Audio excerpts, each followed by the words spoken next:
சந்தியா ராகம் சரியில்லை. இன்னைக்கு என்ன நடக்க போகுதுன்னு பார்க்கலாம். வாங்க வீடியோக்குள்ள போலாம்.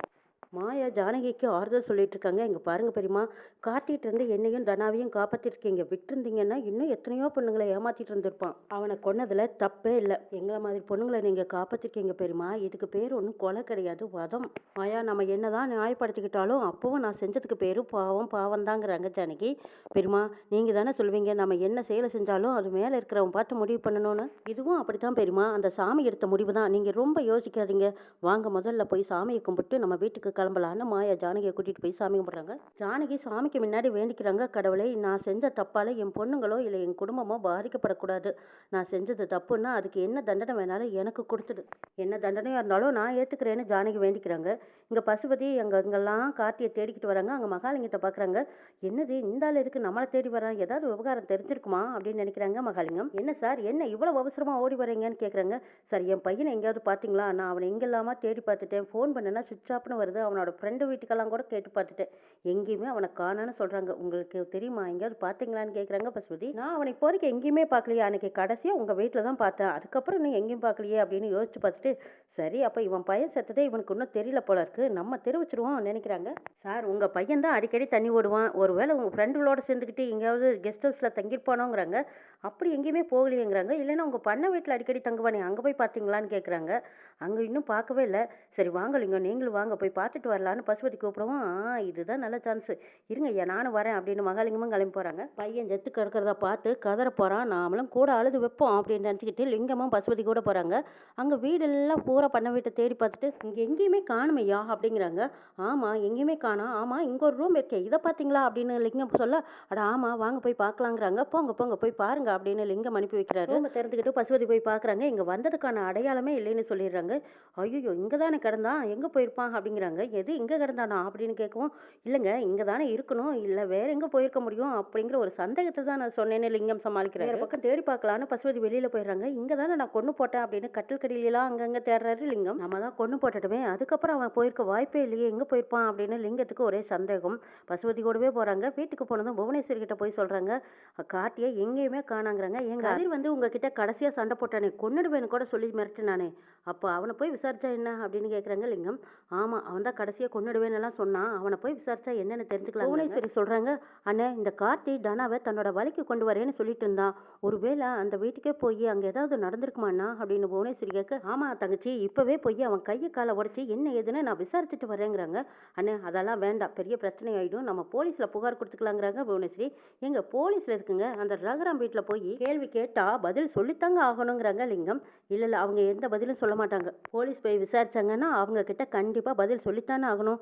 அண்ணே வாங்க போலீஸில் போய் புகார் கொடுத்துட்டு அதுக்கப்புறமா போய் விசாரிச்சுக்கலான்னு புவனேஸ்வரி, லிங்கம், பசுபதி 3 பேரும் போலீஸ் ஸ்டேஷனுக்கு போகிறாங்க. பார்வதியும் பத்மாவும் ஜானகியும் மாயாவையும் கண்காணிச்சுக்கிட்டே இருக்காங்க. இவங்க 2 பேரும் விடிய விடிய நைட்டெல்லாம் எங்கே தான் போயிருப்பாங்க? ஐயோ எங்கே போனாங்கன்னே தெரியல, தெரிஞ்சுக்கிற வரைக்கும் அப்படியே மண்டையை பிச்சுக்கணும் போல இருக்குதுங்கிறாங்க பார்வதி. எனக்கும் அப்படி தான் இருக்குது, ஆனால் யார் நம்மக்கிட்ட சொல்ல போகிறாங்கங்கிறாங்க.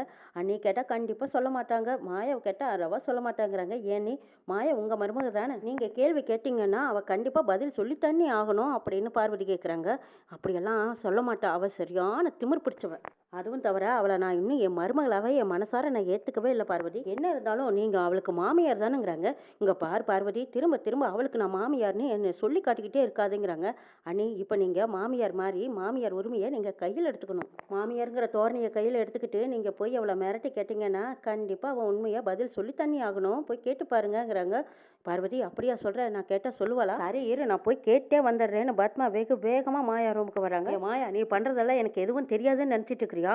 நீயும் ஜானகி என்னையும் என்ன பண்ணினீங்கன்னு எனக்கு தெரியாதுன்னு நினச்சிட்டு இருக்கிறீங்க. மாயா பத்மா கிட்ட கேட்குறாங்க, அத்தை உங்களுக்கு அப்படி என்ன தெரியும்னு கேட்குறாங்க. ஆமாம் நீயும் ஜானகி என்னையும் வெடிகிற வரைக்கும் வீட்லேயே இல்லை, அப்படி எங்கே தான் போய் சுற்றிட்டு வந்தீங்கன்னு கேட்குறாங்க பத்மா. நைட்டு வீடெல்லாம் உங்கள் 2 பேர்த்தையும் சுற்றி பார்த்தேன், எங்கேயுமே இல்லை, நீ இப்போ என்கிட்ட சொல்லித்தான் ஆகணுங்கிறாங்க பத்மா. அத்தை உங்ககிட்ட சொல்லித்தான் ஆகணுமா? சரி நீங்கள் கேட்கும்போது நான் சொல்லாமல் இருக்க முடியுமா? சரி சொல்கிறேங்கிறாங்க. சொல்லு, என்கிட்டயெல்லாம் தப்பிக்க முடியாதுங்கிறாங்க பத்மா.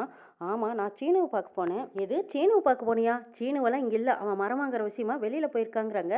அத்தை மரமாங்கறதுக்கு தான் போயிருக்காரு. ஆனா நேத்து நைட்டு நம்ம ஊர் பக்கம் வரதா சொன்னாரு என்கிட்ட. அதான் அங்கேயே என்ன பார்க்கறதாவும் கூப்பிட்டதுனால நான் அங்க போனேங்கிறாங்க. ஏண்டி அவன் இங்க வந்திருந்தா நம்ம வீட்டுக்கு வராம அங்க எதுக்குடி காட்டுக்குள்ள வச்சு உன்னை பார்த்துட்டு போகணுங்கிறாங்க பத்மா. ஐயோ அத்தை வந்ததும் அவசரமா கிளம்பணும்னு சொல்லிட்டாரு. அதுவும் ஊருக்கு ஒதுக்குப்புறமா அங்கதான் நாங்க பார்த்தோம். அங்கதான் வர சொன்னாரு. நான் போய் பார்த்துட்டு வந்தேங்கிறாங்க மாயா. நீ சொல்றதெல்லாம் நான் நம்ப மாட்டேன்டி. என்னதான் இருந்தாலும் என் பையன் என்ன வந்து பார்க்காம போகவே மாட்டேங்கிறாங்க பத்மா. அத்தை நான் கூட வீட்டுக்கு வர சொல்லி தான் சொன்னேன். ஆனா சீனு தான் வீட்டுக்கு வந்தா அம்மா சிடு சிடுன்னு எப்போ பார்த்தாலும் கத்திக்கிட்டே இருப்பாங்க. வந்தா சரியா இருக்காது அப்படின்னு சொல்லிட்டாரு. அதுவும் தவிர அம்மா உன்கிட்ட பேசுறது அம்மாவுக்கு பிடிக்கவே பிடிக்காது. உன்கிட்ட பேசாம இருக்கவும் முடியாது. அதனால அம்மா முன்னாடி நம்ம நடிக்கிற மாதிரி இருக்கு. எவ்வளவு நேரம் தான் அம்மாவுக்காக நடிச்சிட்டு இருக்க முடியும்? அங்க வந்தா அவ்வளவு சௌகரியமா இருக்காது. அதனால இங்கேயே நான் பார்த்துட்டு போயிடுறேன்னு சொல்லிட்டு நம்ம 2 பேரும் பேசிட்டு இருக்கும்போது அவங்களும் வந்து நின்னாங்கன்னா நமக்கு பெரிய தொல்லையா இருக்கும். அதனால இங்கேயே வந்துடுன்னு சொன்னதுனால தான் அத்தை நானும் போனேன். ஏ மாயா என் பிள்ளை இங்க வரவே இல்லை. நீ சும்மா எங்கேயோ போயிட்டு இப்படி டிராமா பண்ணிட்டு இருக்கிறியான்னு பத்மா கேக்குறாங்க. ஐயோ அத்தை என்னத்தை நான் சொல்றதை நீங்க நம்ப மாட்டீங்களா? உங்க பையன் இங்க தான் வந்தாரு. ரொம்ப நேரம் பேசிட்டே இருந்தோம். என்னை ரொம்ப மிஸ் பண்றாராம். என் தோள் மேல சாஞ்சு கொண்டுட்டு என்னெல்லாமோ பேசிட்டு இருந்தோம். இதெல்லாம் எப்படி உங்ககிட்ட சொல்ல முடியுங்கிறாங்க மாயா. என்னடி என்னை ரொம்ப கேனச்சின்னு நினைச்சிட்டு இருக்கிறியா? நீ சீனுவை பார்க்க போனீன்னா ஜானகி நீ எதுக்குடி உன் கூட வரணும்? ஐயோ என்னத்த இது கூடவா உங்ககிட்ட சொல்லணும்? நான் நடு ஜாமத்துல சீனுவை பார்க்க போறேன். அப்ப என் கூட துணைக்கு வர வேண்டியது இல்லையா? அதான் பெரியமா கூட வந்தாங்கங்கிறாங்க மாயா. நீ ரொம்பவே பொய் சொல்ற நடிக்கிறேன்னு நல்லா தெரியுதுடி. நீ வேற ஏதோ தப்பு பண்ணியிருக்க மறைக்கிறேன்னு நல்லாவே தெரியுதுடிங்கிறாங்க பத்மா. ஆமாத்த நான் போய் சீனுவை பார்க்க போனேன். அதான் அன்னைக்கு கோயிலில் கூட உங்ககிட்ட சேலஞ்ச் பண்ணனே அடுத்த வருஷம் ஒரு குட்டி பாப்பா வரணும். அதுக்கான ப்ராசஸில் தான் நானும் சீனுவும் இருக்கோம்.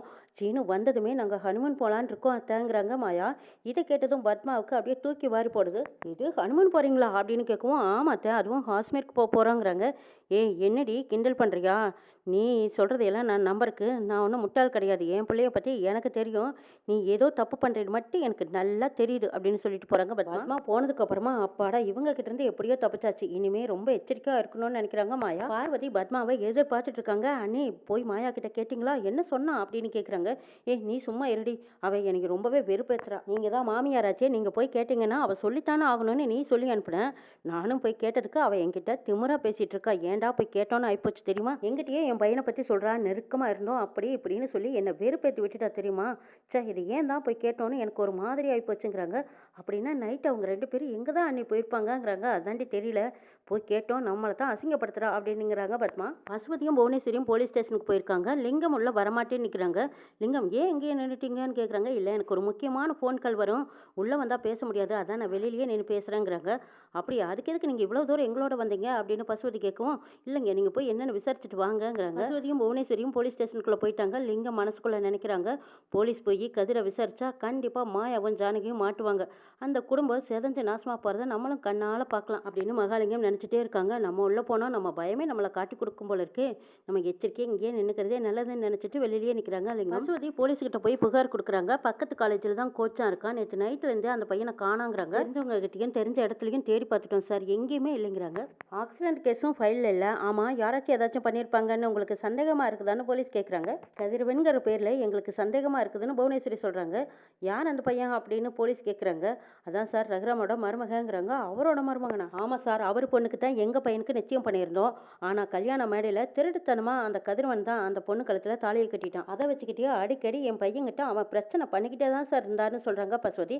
அதை வச்செல்லாம் நம்ம அவங்க பேரில் சந்தேகப்பட முடியாதுங்கிறாங்க போலீஸ். சார் நாங்கள் அதை வச்சு மட்டும் சொல்ல வரல சார். இந்த 2 நாளைக்கு முன்னாடி எங்கள் பையன் கார்த்தியை அந்த கதிர் துரத்திக்கிட்டே வந்து வீடு வரைக்கும் துரத்திக்கிட்டு வந்து அடிச்சிட்டான் சார். திரும்பவும் அந்த பக்கம் எங்கேயாவது வந்த என் கையாலேயோ கொன்று பிதைச்சிடுவேன்னு அந்த கதிர் மிரட்டிட்டு போனான் சார் அப்படின்னு சொல்கிறாங்க பசுபதியும் போலீஸ்லையும். சரி அப்படின்னா நீங்கள் 2 பேரும் ஒரு கம்ப்ளைண்ட் எழுதி கொடுங்கன்னு கேட்குறாங்க போலீஸ் இன்ஸ்பெக்டர். சார் கொஞ்சம் அசால்ட்டாக இருந்துடாதீங்க. என் பையனை எங்கேயாவது அடைச்சி வச்சு சித்திரவதை பண்ணி என்னாவது பண்ணிட்டா என்ன செய்யறது?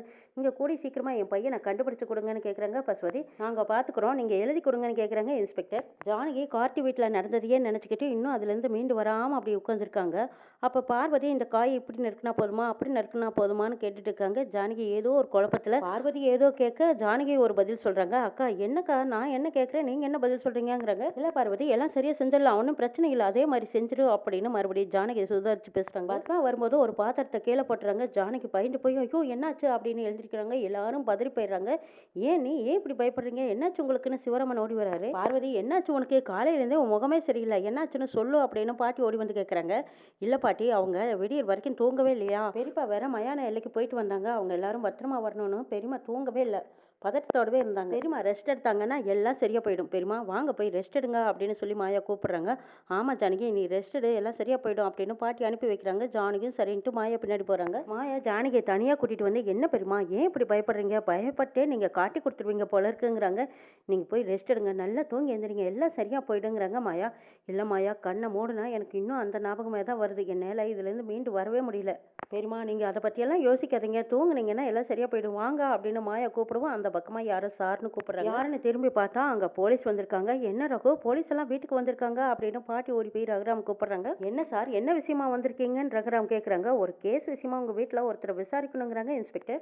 என்ன கேஸ் என்ன விசாரணைன்னு சிவராமன் கேக்குறாங்க. பசுவதின்னு ஒருத்தர் உங்களுக்கு தெரியுமாங்கிறாங்க. தெரியுமே அவங்க எங்களுக்கு சொந்தக்காரர் தானே சொல்றாங்க. ஆமா அவங்க பையனை நேத்துல இருந்து காணும். அவங்க வந்து எனக்கு காலையில கம்ப்ளைண்ட் கொடுத்துருக்காங்கன்னு சொல்றாங்க இன்ஸ்பெக்டர். இதை கேட்டதும் ஜானகிக்கு அப்படியே இன்னும் பயத்துல கைகாலெல்லாம் நடுக்குது. சார் பையனை காணும்னா வெளியில தேடி பார்க்க வேண்டியதானுங்கிறாங்க சிவராமன். ஆமா அந்த பையனை காணோம்னா எங்க வீட்டுல வந்து எதுக்கு சார் விசாரிக்கிறீங்கன்னு பத்மா கேக்குறாங்க. ஆமா உங்க பையன் கதிர் மேலதான் அவங்களுக்கு சந்தேகமா இருக்குதுன்னு கம்ப்ளைண்ட் கொடுத்துருக்காருங்கிறாங்க. கதிர் வந்து நிக்கிறாங்க. இந்த பையனான்னு கேக்குறாங்க நம்ம சிவராமன். ஆமா இந்த பையனே தான் 2 நாளைக்கு முன்னாடி அந்த பையனை அவங்க வீடு வரைக்கும் அடிச்சுக்கிட்டு போயிருக்கேன். கதிர் என்னடா இதெல்லாம் அப்படின்னு பாட்டி வந்து கேக்குறாங்க. பாட்டி அது வந்து அப்படின்னு கதிர் சொல்ல வர்றதுக்கு முன்னாடியே பத்மா சொல்றாங்க. இவன் வந்ததுல இருந்தே நம்ம வீட்டுல பிரச்சனையே பிரச்சனை தான். இப்ப இப்படி ஒரு பிரச்சனையை இழுத்துட்டு வந்துட்டானா அப்படிங்கிறாங்க பத்மா. சார் உங்க மருமகனை நாங்க விசாரிக்கணும்னு சொல்றாங்க. இங்க பாருங்க அவன் எனக்கு மருமகனே கிடையாதுங்கிறாங்க ரகுராம். சார் உங்க பொண்ணு தானே அவர் கல்யாணம் பண்ணிருக்காரு. அப்ப அவர் உங்க மருமகன் தானேங்கிறாங்க இன்ஸ்பெக்டர். சார் நான் அந்த கார்த்தியை 2 நாளா பார்க்கவே இல்லைன்னு சொல்றாங்க கதிர். ஜானகி பதட்டப்படுறாங்க. ஐயோ கதிர் மேல சந்தேகம் திரும்புது என்ன பண்ணட்டும் நான் உண்மையை சொல்லிட்டுமாங்கிறாங்க. பெரியம்மா அவங்க விசாரிக்க தான் வந்திருக்காங்க. நீங்க பதட்டப்படாதீங்க எதுவா இருந்தாலும் பாத்துக்கலாங்கிறாங்க மாயா. மாயா சப்போர்ட் பண்றாங்க. அவன் தான் தெரியாதுன்னு சொல்றானல்லங்கிறாங்க. இல்லங்க இருந்தாலும் கம்ப்ளைண்ட் கொடுத்துருக்காருல நாங்க பார்த்து தானே ஆகணுங்கிறாங்க இன்ஸ்பெக்டர். சார் நீங்க சட்டப்படி என்ன பண்ணணுமோ பண்ணுங்கன்னு சொல்றாங்க. இதை கேட்டதும் இப்படி மாமா கைவிட்டுட்டாருன்னு நினைக்கிறாங்க. கதிர் கெஞ்சறாரு. நான் எதுவுமே பண்ணலைன்னு சொல்றாரு. அங்க லாக்கப்ல வச்சு அடி அடின்னு அடிக்கிறாங்க. மாயா வக்கீலோட போய் நிக்கிறாங்க. ஆமா இவன் தான் ஏதாவது பண்ணனானு உங்ககிட்ட ஏதாவது ஆதாரம் இருக்கான்னு கேக்குறாங்க. அதுக்கு இன்ஸ்பெக்டர் சொல்றாங்க நீங்க முதல்ல ஜாமீன் ஆர்டரோட வாங்க அதுக்கப்புறம் பேசிக்கலாம். இப்போதைக்கு நீங்க வெளியில போங்க அப்படின்னு சொன்னதும் வக்கீல் வெளியில வந்து மாயா கிட்ட சொல்றாங்க. கோர்ட்ல 2 லட்சத்துல இருந்து 1 லட்சம் ரூபாய் வரைக்கும் கட்ட வேண்டியதா இருக்கும். அதுக்கான ஏற்பாடு பண்ணிட்டு வாங்கங்கிறாங்க. ஐயோ அவ்வளோ பணம் செலவாகுமா அப்படின்னு மாயா பயந்து நிக்கிறாங்க. ஜானகி 2 பேருமே பணத்துக்காக என்ன பண்ண போறாங்க? கதிர் எப்படி வெளியெடுக்க போறாங்கன்னு நாளை